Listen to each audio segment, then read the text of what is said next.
Hello, everyone.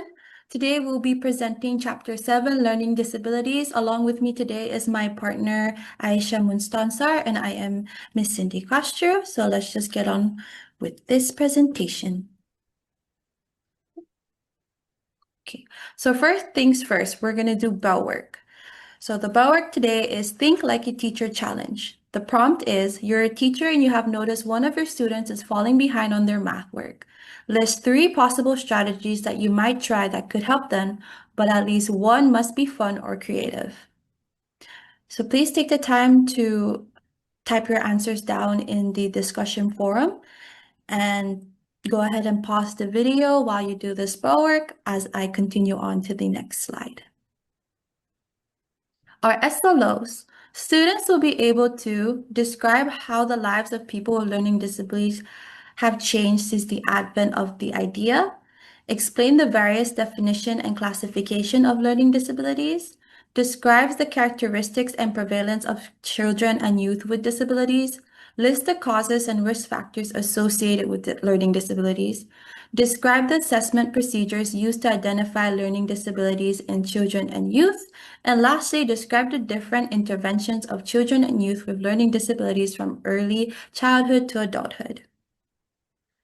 Our student norms is use respectful and inclusive language, listen actively with and without judgment, engage thoughtfully with the sensitive content, and lastly, contribute in meaningful discussions. Our warm-up activity. So guess that strength. In this activity, I'll be describing a famous person who has a learning disability, and your job is to guess who it is. Bonus point if you can also tell me the type of learning disability that they have. So the first one is, I am an American actor and producer, and I have starred in many action-packed movies such as Top Gun and Mission Impossible. Who am I? 2. I am an American actress, comedian, and talk show host. I have featured in classic movies like Ghost and voiced in The Lion King. Who am I? And lastly, I am a swimmer and the most decorated Olympian of all time, with several world records and won in total of 28 Olympic medals. Who am I?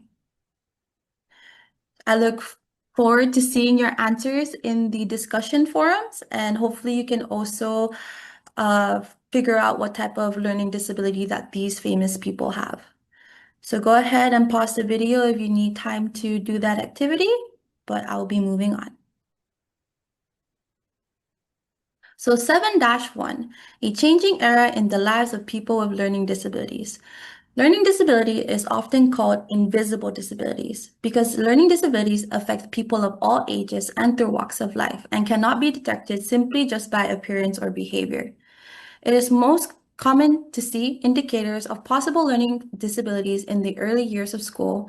However, some people don't realize their academic or social struggles until high school, college, and even beyond that. Definition and classification of learning disabilities. So learning disabilities was virtually unrecognized prior to the 1960s. Luckily, with updated technology and a lot of research that we've been done, we now consider people with learning disabilities as specific learning disabilities. Well, prior to the 1960s, they were either called remedial readers, remedial learners, or emotionally or socially disturbed. So often considered mild, but people with learning disabilities usually have average or near average intelligence. People with learning disabilities scores unexpectedly low levels, commonly in mathematics and reading. Learning disabilities can range from mild to severe intensity, and individuals with learning disability can display complex characteristics and needs that can cause substantial challenges to family members and other professionals. These challenges are met with significant success and outstanding achievements. So there are not limited to possibilities. In fact, there's been many big success and achievement stories that's been shared all around the world.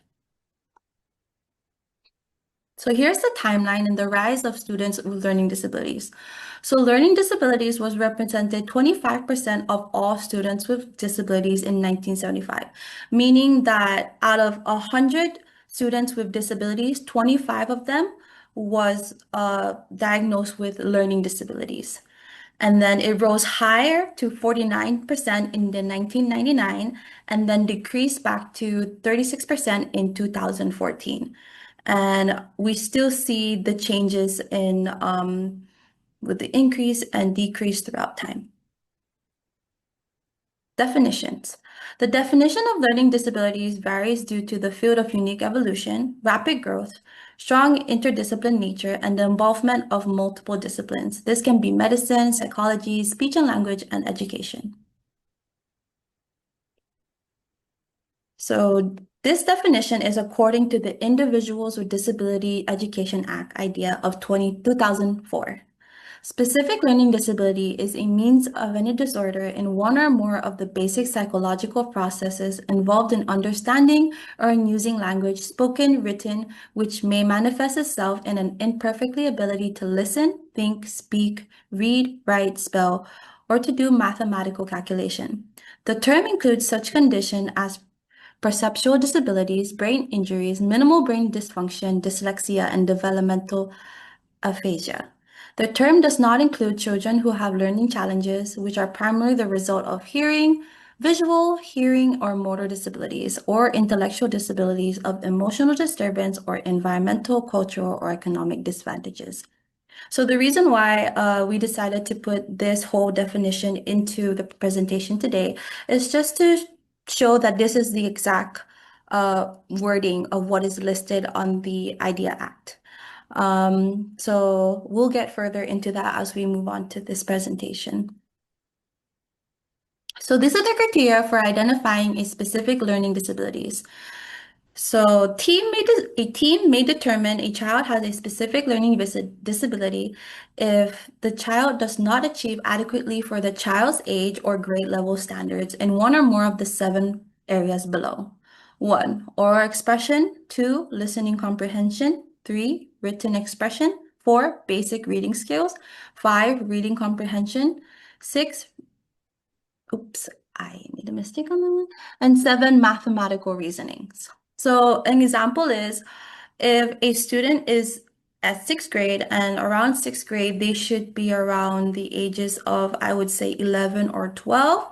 They would have to be in the level of 6th grade reading standards. And the way that at least PSS and maybe even the mainland, they can determine this by star reading and star math, and then they can see up to what level they are.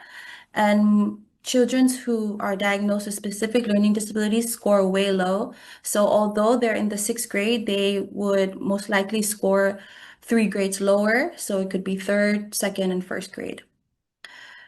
The team that may not identify a child as having a specific learning disability if the lack of achievement is due to 1, a visual, hearing, or motor impairment, 2, intellectual disabilities, 3, limited English proficiency, 4, emotional disturbance, 5, environmental, cultural, economic disadvantages, or 6, lack of instructions. So this is just clarifying that you cannot identify a child if it's just due to the lack of achievement based on the 6 here. Okay, moving on. 7.2b classification. So there are 3 major elements when classifying learning disabilities. There's discrepancy, heterogeneity, and exclusion. So discrepancy is based on the notion that there are identifiable gaps between intelligence and achievement in particular areas, mostly reading, math, and language. And sorry if I'm butchering this pronunciation. Heterogeneity, I think that's how it's supposed to be said. Classification addresses the differing array of academic domains where children often demonstrate performance problems. Exclusion approach reflects the idea that the learning disability cannot be due to selected other conditions. The evidence supporting discrepancy and exclusion classification is not as strong, but heterogeneity classification seems to be supported.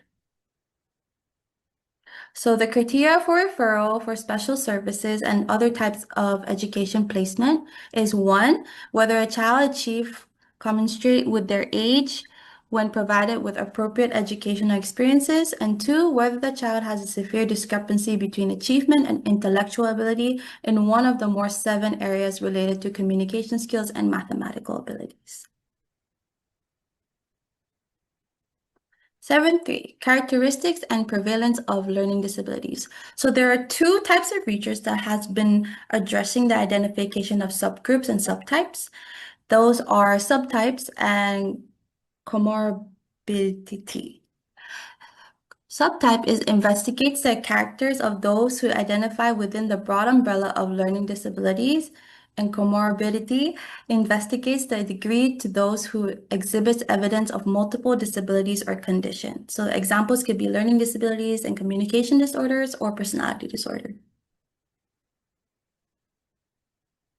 So as you can see here, there is a table that has been provided, and as you can see, the numbers of disabilities have changed within 2002 and 2013, being a drastic decline in specific learning disabilities and other disabilities throughout the years.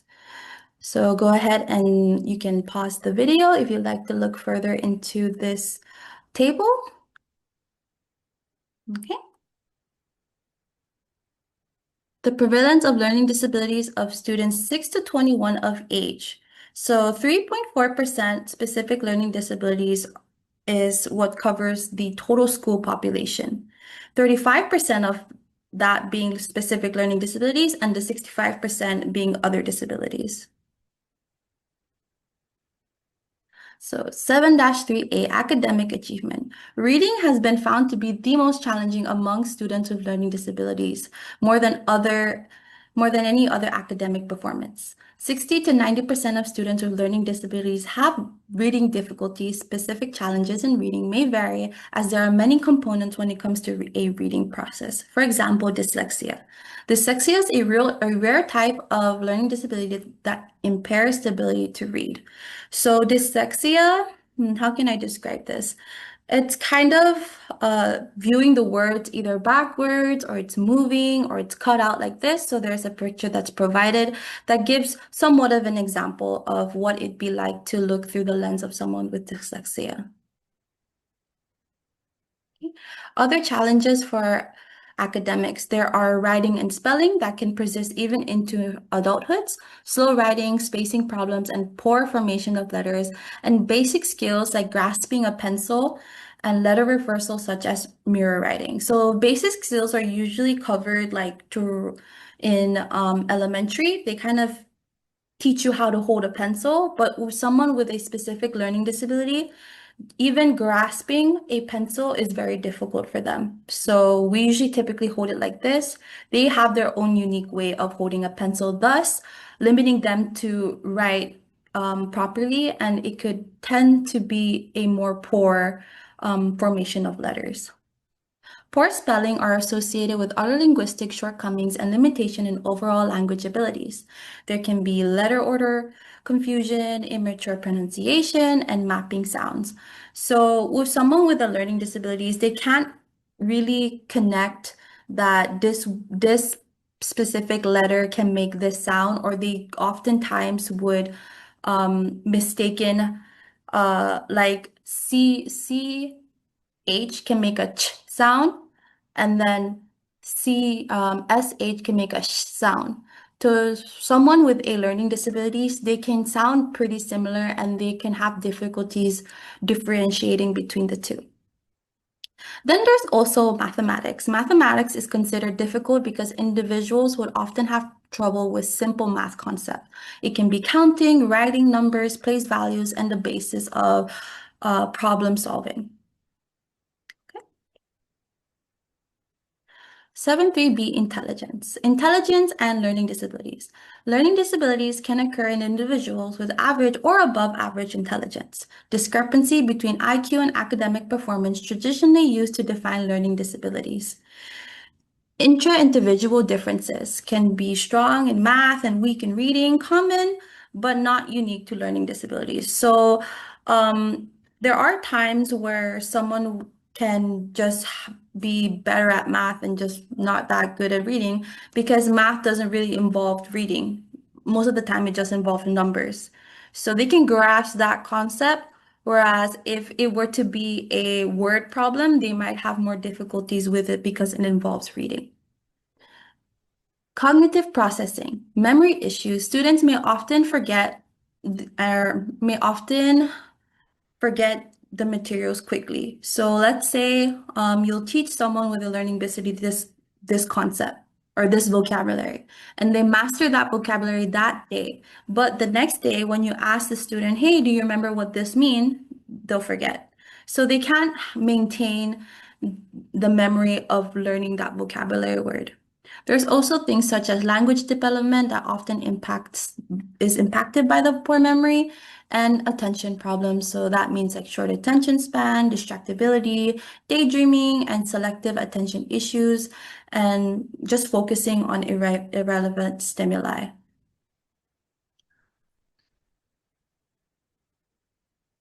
Moving on.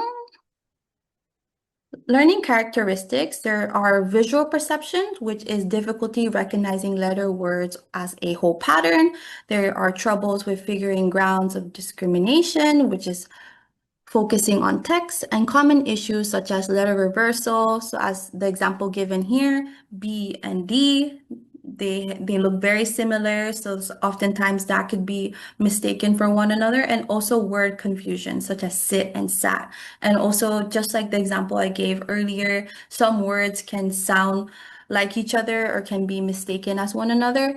And words like knowledge, you would think it starts with an N, but it actually starts with a K. So things like that can be really difficult for those with learning disabilities. There are auditory perception, which is a struggle to distinguish similar sounds, issues in sound blending and recognizing speech pattern, also known as auditory processing disorder. And haptic perception, impact handwriting and motor coordination. Students may struggle with letter formation, spacing, and alignment. This all goes back to their basic motor skills that they learn in elementary, like how to grasp a pencil. That can be the impact of their handwriting. Yeah. Social and emotional characteristics and hyperactivity. So emotional challenges often experienced with low self-esteem and negative emotional states. Emotional difficulties are serious and often restraint to treatment. And there's also social difficulties, trouble interpreting social cues, and interpersonal sub subties may struggle to form and maintain relationship, and for some, social challenges outweigh academic difficulties. Um, I've seen this firsthand. Sometimes having you can do well academically, but for some reason your social cues just doesn't really make sense. Therefore, having more of a social challenges, like how to interact with your classmates or with your teachers, and academically, you can be doing okay. So that can be a struggle for those with specific learning disabilities. Hyperactivity, which is excessive activity. This can also be called hyperkinetic behavior, which is often linked to disability, but is not always present. So just because not all students with disabilities will have hyperactivity, but some of them do. Important distinction, not all children with learning disabilities are hyperactive, and not all hyperactive children have learning disabilities. Let's just keep that in mind. Okay, possible causes of learning disabilities. There are multiple possible causes. Learning disabilities are likely resulted from a variety of causes, and a single type of learning disabilities may have multiple contributing factors. Shared causes across disorders. One cause may contribute to both learning disabilities and other conditions and focus on support over cause. Exact causes are not fully understood. This is still being researched, and there's actually been a big evolution when it comes to understanding what is specific learning disabilities. But as of now, there are still many tests and many studies that are being involved as to what could be the possible cause. So assessment and intervention remains a top priority to support students. Okay. Neurological factors in learning disabilities. Possible causes include structural brain damage or abnormal neurological development and functioning. Damage may occur at birth, and this can be from low birth weight, fetal poisoning, etc., and also from infections or physical injuries. Current research, MRI studies suggest unusual patterns of neurological functioning in some children with learning disabilities. Maturational delay, which causes developmental delays. Children with learning disabilities often perform like younger children. Delays can be seen in language development, visual motor skills, and academic skills. Contributing factor is maturational delays may not cause all learning disabilities, but likely contributes to some cases.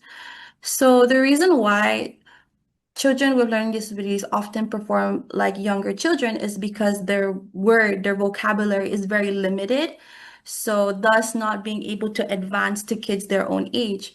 So most of them might either shortcut a lot of the words or they use simple words that they do understand. So that's why they're often seen as performing like younger children because they're not up to date or not up to par with children their own age and their own grade. Okay.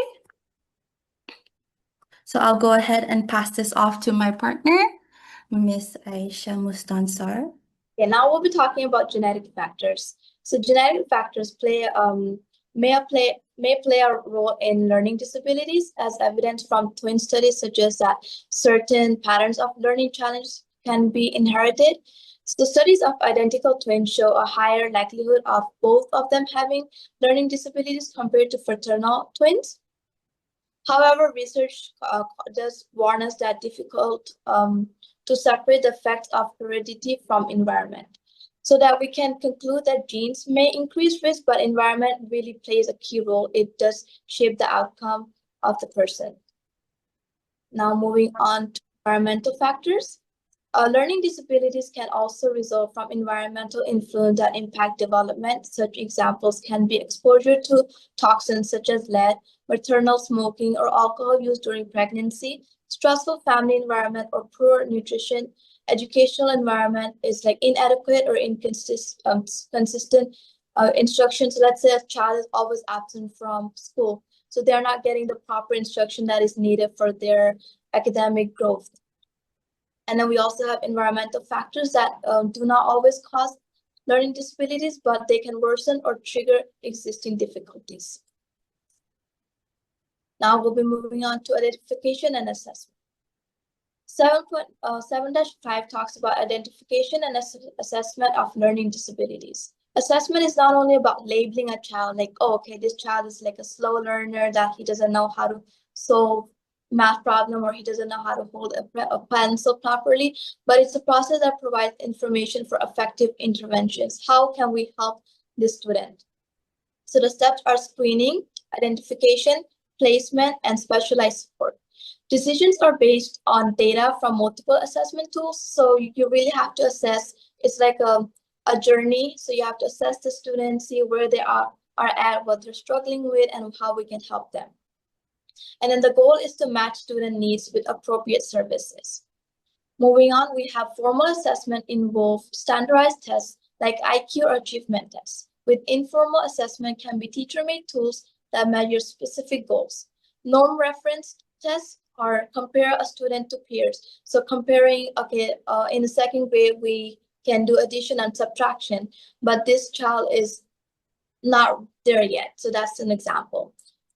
Criterion reference tests measures performance against specific goals or standards. Again, if second grade is supposed to do addition and subtraction already, and this child is not able to do so, then that puts them at like a red flag, or like it shows that they need help.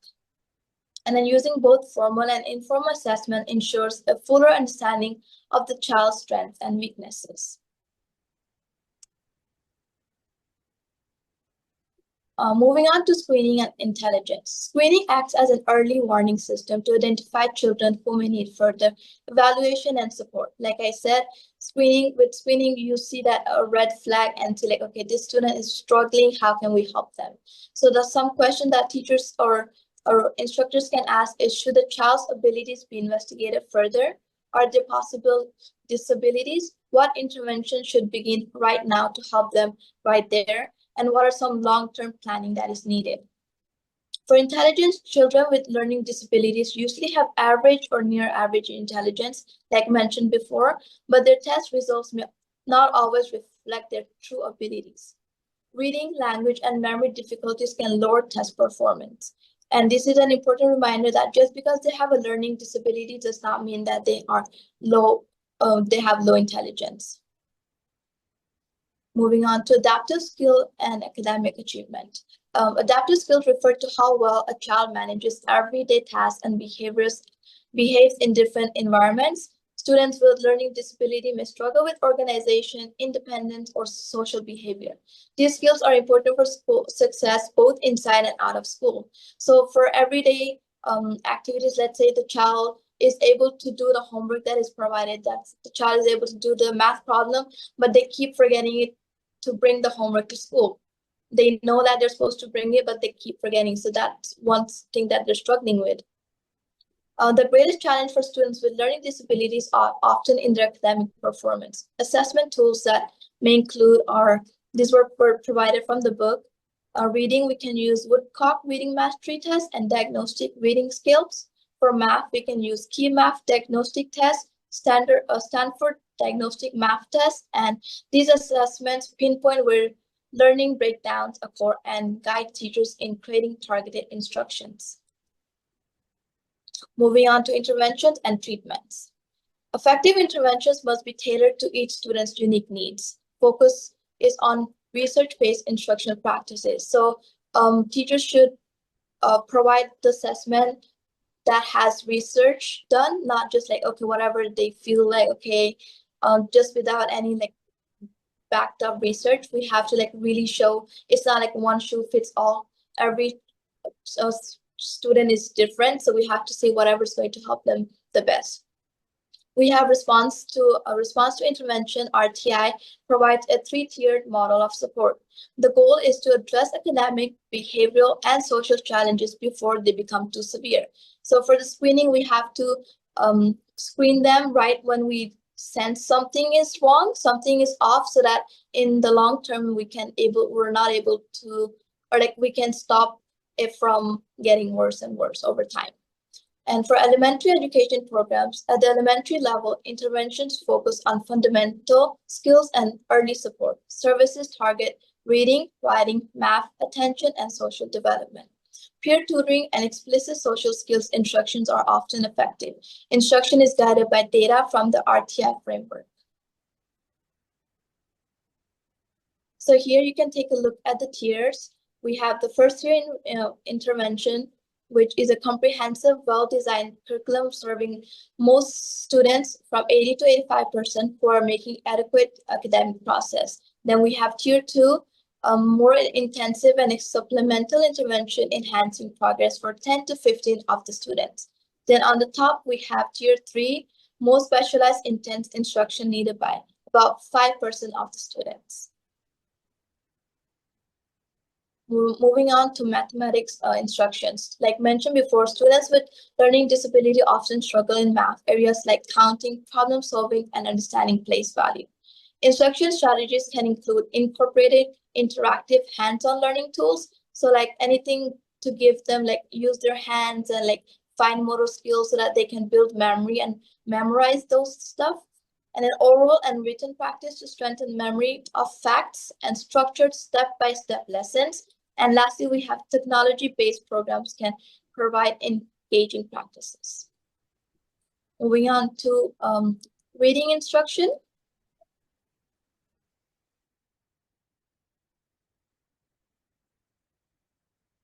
Reading difficulties include decoding, fluency, and comprehension problems. Key instructional components are phonic awareness of phonics, vocabulary and comprehension strategies, fluency practice with repeated reading, and instruction must be explicit, systematic, and intensive. Computer-assisted programs can also be added to support. So it's just really helping them like slow down and like really breaking down for them. Writing instruction and assistive technology. Writing can be especially challenging for students with learning disabilities, like Ms.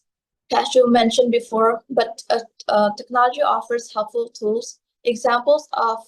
Um, software Examples of software are Start Paragraph, Punch, Grammar Fitness, and Write Online and Story Builder. These tools provide structured practice in grammar, spelling, and story organization. So these are just some tools that can be used. And we have behavioral interventions. Behavioral challenges often accompany learning disabilities and require proactive strategies. Some approaches that teachers can take is reinforce for positive behaviors. You can physically redirect them.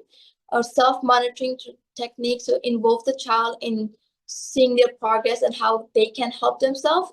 Behavioral contracts and token systems, so you can award the child if they meet a goal that they set for themselves. And lastly, these strategies can promote self-control and motivation in the classroom for the student. Okay, now moving on to transition to adulthood and college bound. Adolescent education and transition to adulthood. The needs of adolescent with learning disabilities shift towards independent and preparation for life after high school. As being from my experience, I had a really rough time from moving from high school to college. So I can really imagine students with learning disabilities, it might be really hard for them. So some challenges that the students face are motivation, self-reliance, social skills, and time management. IDEA requires transition planning by the age of 16, and the focus areas are vocational skills, higher education readiness, and daily living skills. For college-bound students with learning disabilities, survival skills are as important as academics. Some supports can include faculty advocates and peer support, accommodations such as extended time, readers, or note takers. I've seen NMC provide these, and training in self-advocacy and independent living. Okay, so now we're on to our main activity. This is called Walking Their Shoes, which will be a virtual simulation. The objective in this activity is to build empathy and understanding what someone with a learning disability is going through. So I would like everyone to complete all three simulations, and once completed, please provide a short reflection and consider the following. What did you feel during these tasks? Which was the most difficult and why? How might this affect a student's self-esteem, and what can we do to support students with learning disabilities? So simulation one is reading with letters reversal, which is a for visual perception simulation. So I would just stop my recording here so I can share the video. One moment.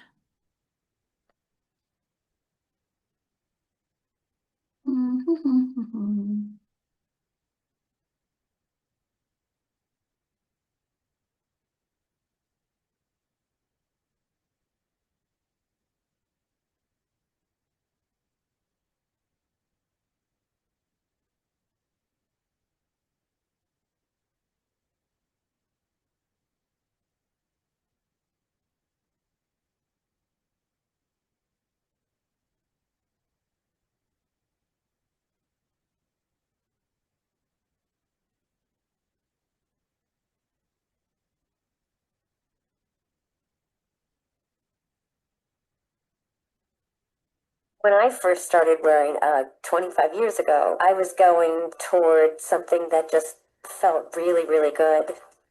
It's so easy. This is an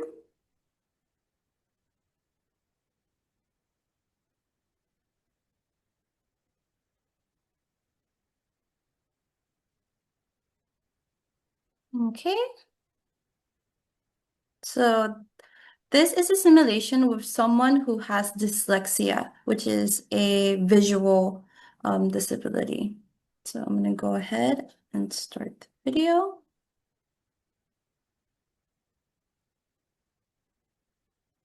This is a very short video. Okay, I'll go ahead and replay that one last time.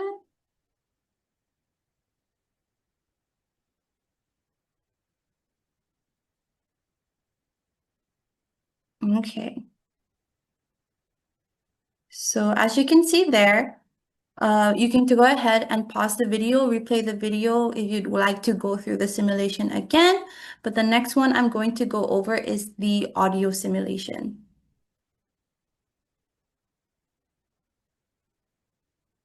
Example of how signal-to-noise ratio gets degraded when you have a sensory neural hearing loss.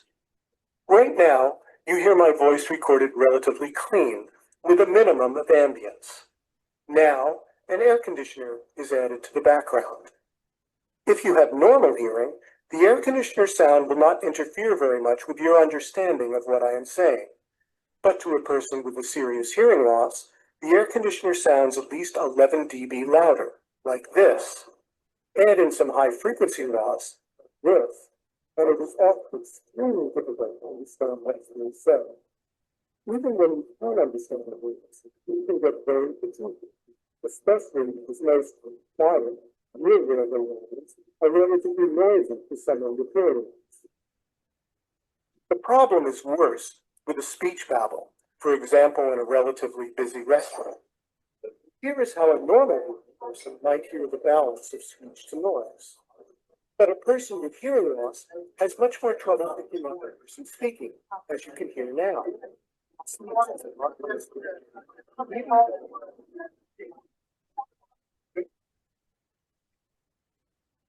So these are just some things that you should take into consideration. Okay. Moving on.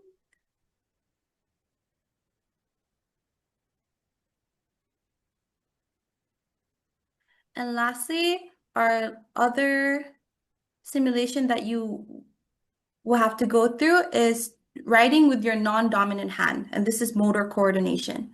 So this is going to be you grabbing a pencil and a paper and writing a sentence with your non-dominant hand. So if you're left-handed, maybe you're gonna ace this one, I don't know. But if you are right-handed and your non-dominant hand is left, so go ahead and write a sentence with your left hand. And please provide your answers in our Moodle.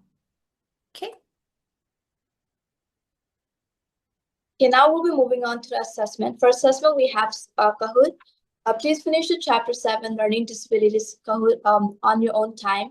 And please use your real name so we can keep track of everyone. And it is due on October 13th by 11 p.m. And you only get one try, so do your best. And the game pin is provided along with the link and a QR code.